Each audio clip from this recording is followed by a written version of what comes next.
because of social media, there's this image that everyone else is having sex and I'm not. Like, I feel like that's like a very big feeling that a lot of people have. And all the stats show that people are having less and less sex. There are more and more sexless relationships and marriages every single year, and it's so much more common. Yet in our groups and online, everyone feels like, oh, they're getting some and they're getting some and they're getting some, but I'm not. And the truth is, most people are not getting any.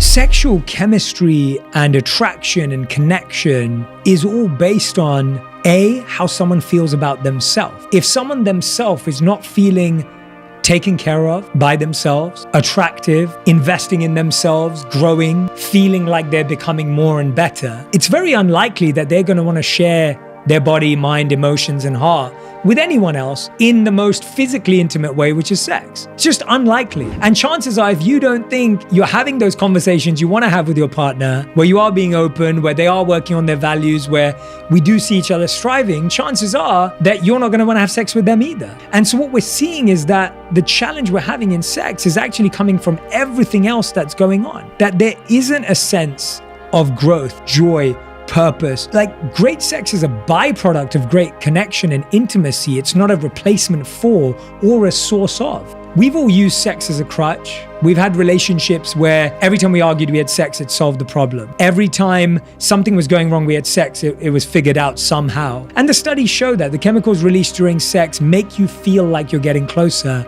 even though you're not actually emotionally closer. So when you look at all of the stats, when you look at all the research, when you look at everything we've just described, sex is a byproduct of a healthy individual and a healthy individual and a growing individual and a growing individual coming together, sorting out their differences, having the fights they need to have, having the conversations they do, that naturally creates vulnerability, which leads to being able to expose ourselves at the deepest, most physical way that we possibly can. How can you expose yourself that vulnerably if you can't even have a vulnerable conversation with your partner because you just switch on the TV every night and avoid that difficult conversation? It becomes a transaction, and then sex becomes, in the best case, a crutch and a hopeful aspiration on a special night or whatever it may be, or something we wait for and plan for and it never works out. As opposed to, in the worst case, it just becomes something we're both not talking about, comfortable about, or even doing. The Buddha was once approached and asked, what's the difference between I like you and I love you?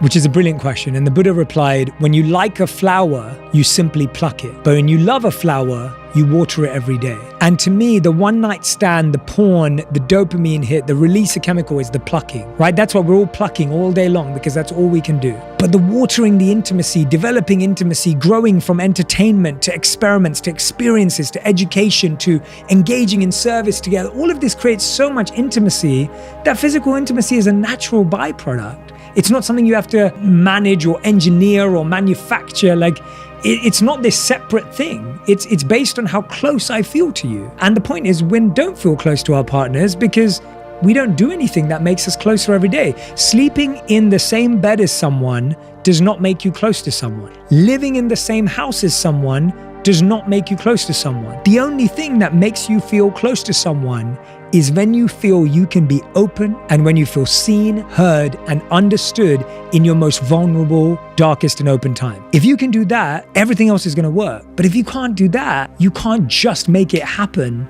in a moment because you're meant to be together.